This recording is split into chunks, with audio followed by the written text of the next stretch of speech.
بسم الله الرحمن الرحيم الحمد لله رب العالمين الحمد لله الذي أنزل على عبده الكتاب ولم يجعل له عوجا الحمد لله الذي قال الذين يبلغون رسالات الله ويخشونه ولا يخشون أحدا إلا الله وكفى بالله حسيبا الحمد لله الذي قال يا موسى إني اصطفيتك على الناس برسالاتي وبكلامي فخذ ما آتيتك وكن من الشاكرين الحمد لله الذي أنزل على عبده الكتاب ولم يجعل له عوجا والصلاة والسلام على أفضل خلق الله الذي قال بلغوا عني ولو آية الذي قال أيضا نبذل الله إما سمع مقالتي فوعاها ثم أداها كما سمعها والذي قال أيضا لا يؤمن أحدكم حتى يحب لأخيه ما يحب لنفسه السلام عليكم ورحمة الله تعالى وبركاته mbokki jullit yi mbokki taalibe yi ñu ngi leen nuyu ci nuyu lislaam bu tedd boobu mooy assalaamu aleykum wa rahmatullahi taala wa barakatuhu di leen ndokkeel bu baax a baax ci weeru tedd yi ñu nekk waaye ci bis bu màgg bi ñu nekk muy bisu 18 safar suñu sëriñ Seex Ahmadu Bamba waxoon ne nañ ko ci santale borom subhanahu wa taala ñu ngi leen ci ndokkeel baax waaye tamit di leen ndokkeel ci bis bu màgg bi bis bu tedd bi muy bisu alquran di ci ñaan suñu borom subhanahu wa taala li mu wax ci ne jotaay boo xamee ne toog nañ ci waxtaane téereb yàlla bi man sama jëmm maa leen di peeg wala mu ne malaayika yi da leen peeg kon loolu ñu ngi ñaan suñu borom subhanahu wa taala boole ñu ca ñooñu waaye ginnaaw ba nga xamee ne nuyu nañ leen dañuy sàkku ci mbooloo mi ñi nga xam ne xëy na ay tuut tànk lañ ñu dimbali ñu baax a baax wàññi kàddu gi ndax li ñuy bëgg a jàllale nekk na loo xam ne lu am solo la loo xam ne yitteel na bépp jullit waaye rawat na koo xam ne dafa askanoo ci daara ji mbokk yi ku ne xam ne daara jii di daara yi Cheikh Mouhamad Bachir Gueye bi nga xamee ne suñu bas am na xalaatu taxawal daara liggéeyal ci suñu borom subhanahu wa taala waaye jaare ko ci keppaaru sëriñ bi boobu ba léegi suñu borom mu ngi koy tawféexale muy am ay njuréef ay résultats yu baax a baax ba yàlla dogal na ne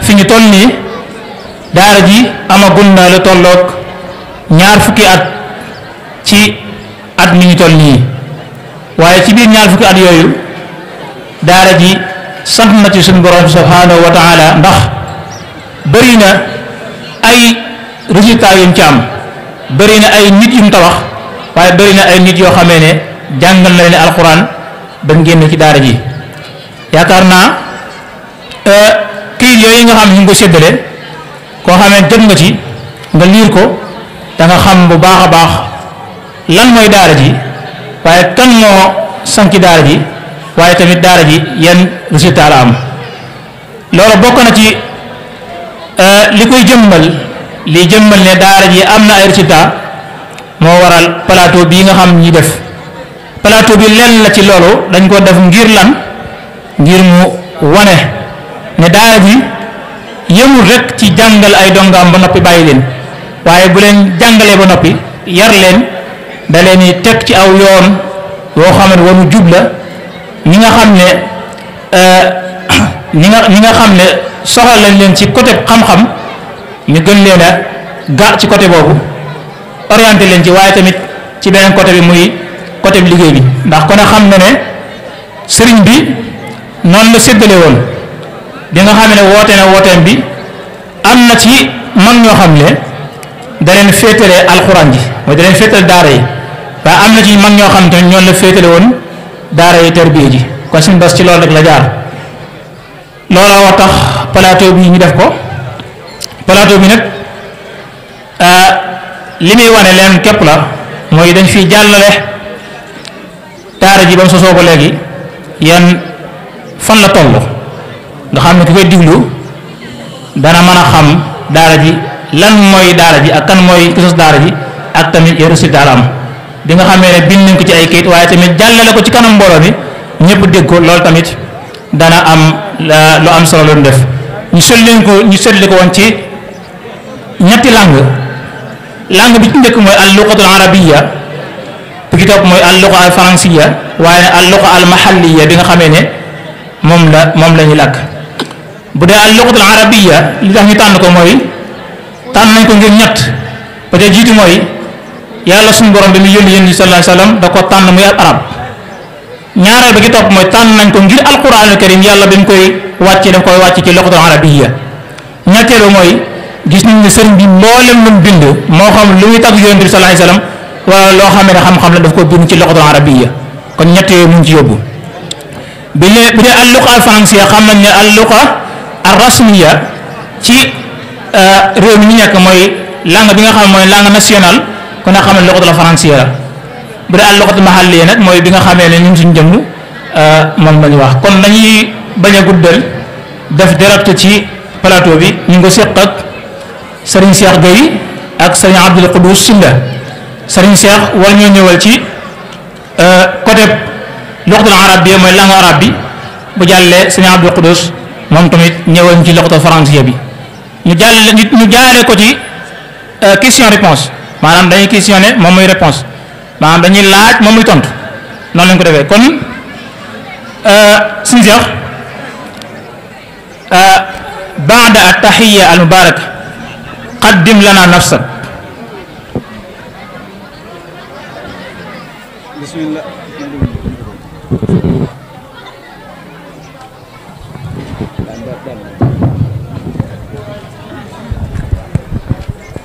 bismillahir rahmanir rahim.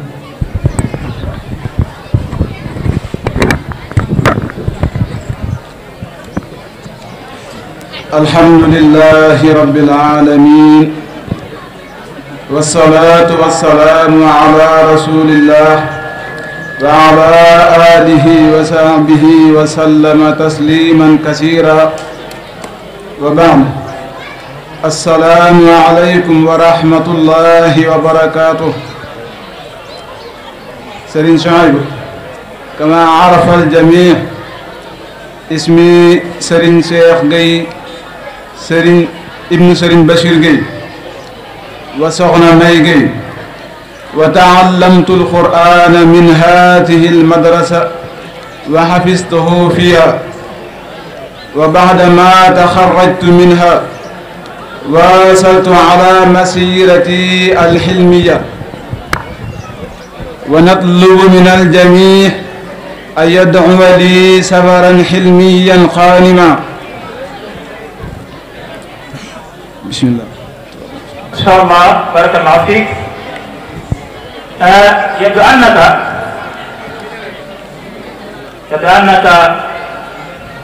منعت أو حرمت لنا حقيقة المسيرة العلمية. الكل يعرف أنك حصلت على شهادة البكالوريا في هذا العام، إذا عليك أن تعرف أو أن تقدم نفسك أكثر. على كل حال ما شاء الله واصل الله مسيرة العلمية وجعلها نعمة للأمة الإسلامية. الآن إليك السؤال الأول، من هو الشيخ محمد بشير جي؟ أعني عرف لنا تعريفا موجز. شكرا جزيلا يا شعيب.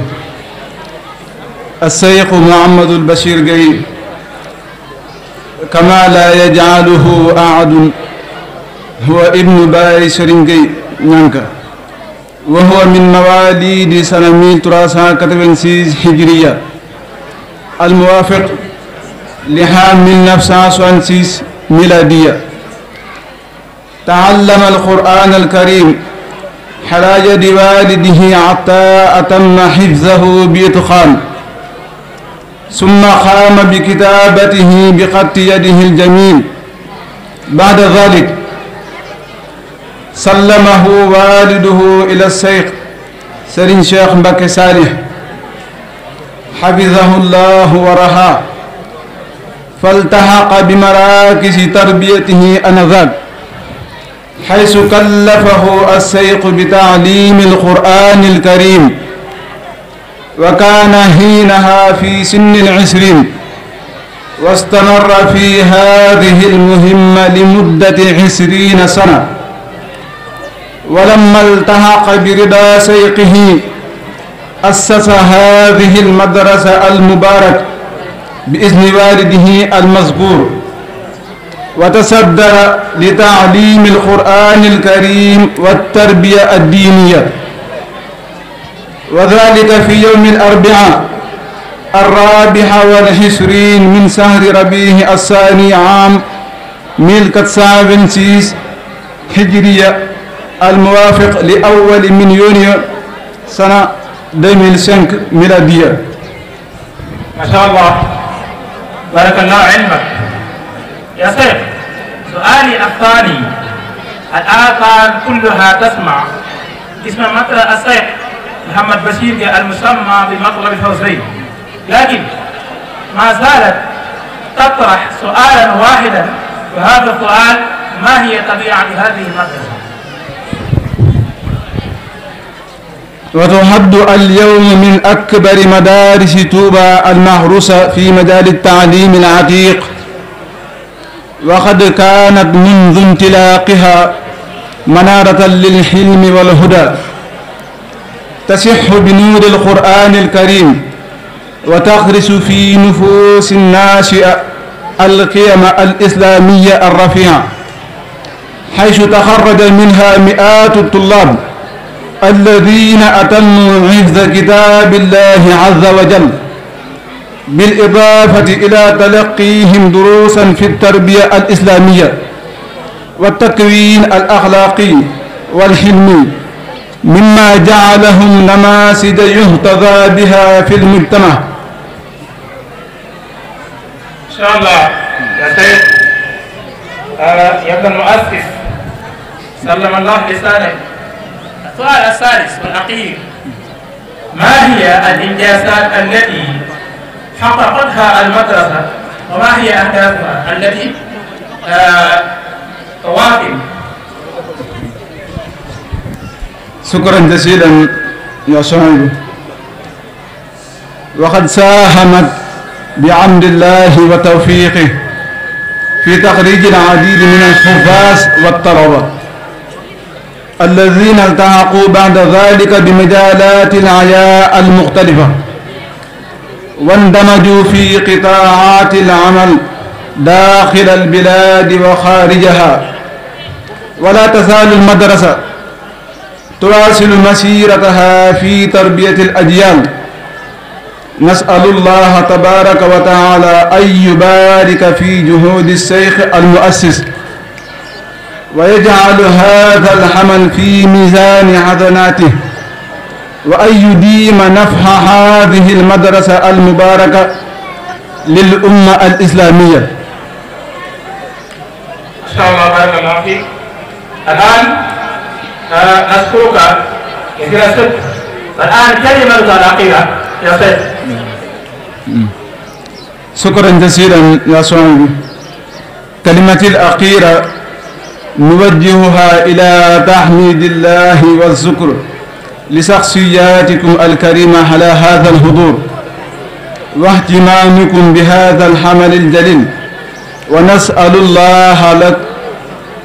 الله لكم التوفيق والبركة والقبول، والسلام على من اتبع الهدى.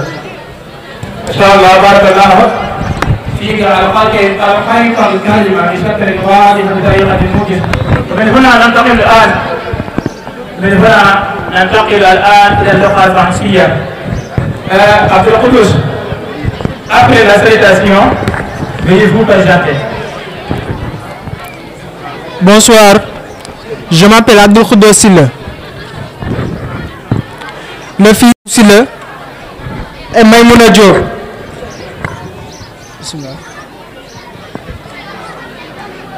Masha'Allah, Allah, qu'Allah poursuive votre parcours académique et qu'elle soit une bénédiction pour la Oumma islamique.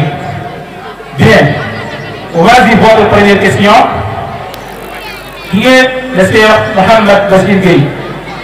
Présentez-le brièvement.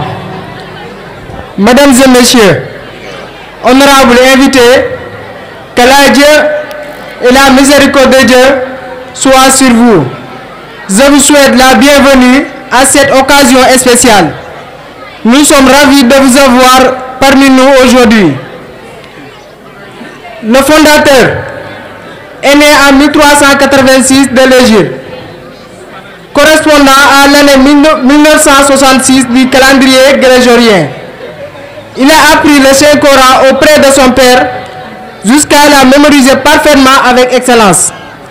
Par la suite, il l'a recopié entièrement de sa propre main avec une calligraphie soignée. Son père l'a ensuite confié au Serigne Cheikh Mbacké Saliou. Qu'Allah le préserve et le protège.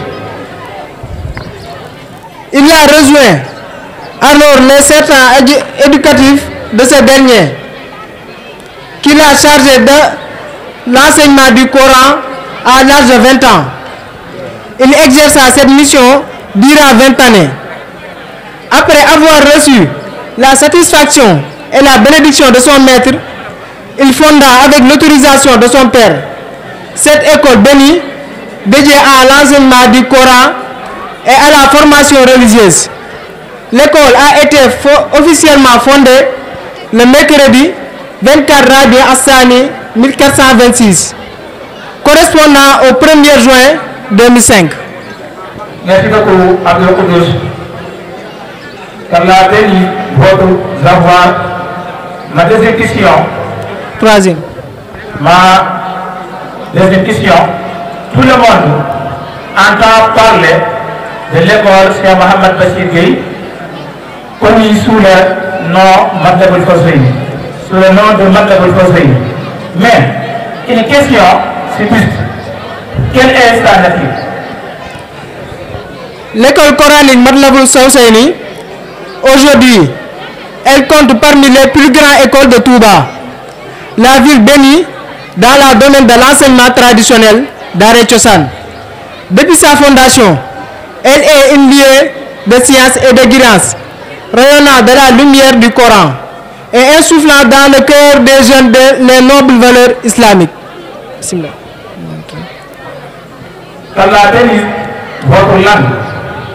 La troisième et dernière question. Quelles sont les réalisations de l'école et quels sont ses objectifs? Quels sont les objectifs? De certains étudiants y ont mémorisé le livre d'Allah tout en bénéficiant d'une éducation islamique complète, ayant formation spirituelle, morale et intellectuelle, ce qui en fait des modèles exemplaires dans la société. Par la grâce d'Allah, l'école a contribué à former de nombreux mémorisateurs du Coran et des talibés d'Ongadara, qui par la suite ont intégré différents domaines professionnels, aussi bien à l'intérieur du pays qu'à l'étranger. L'école poursuit toujours sa noble mission d'éducation des générations. Nous implorons Allah, le Très-Haut, de bénir les efforts de son fondateur, de lui accorder la récompense dans l'au-delà et de perpétuer les bienfaits de cette école au service de la communauté musulmane. Merci beaucoup. Merci beaucoup à présenter vos derniers mots. Enfin, nous remercions Dieu d'avoir atteint notre objectif. Qu'il vous bénisse et vous garde en sécurité. Merci beaucoup. Merci.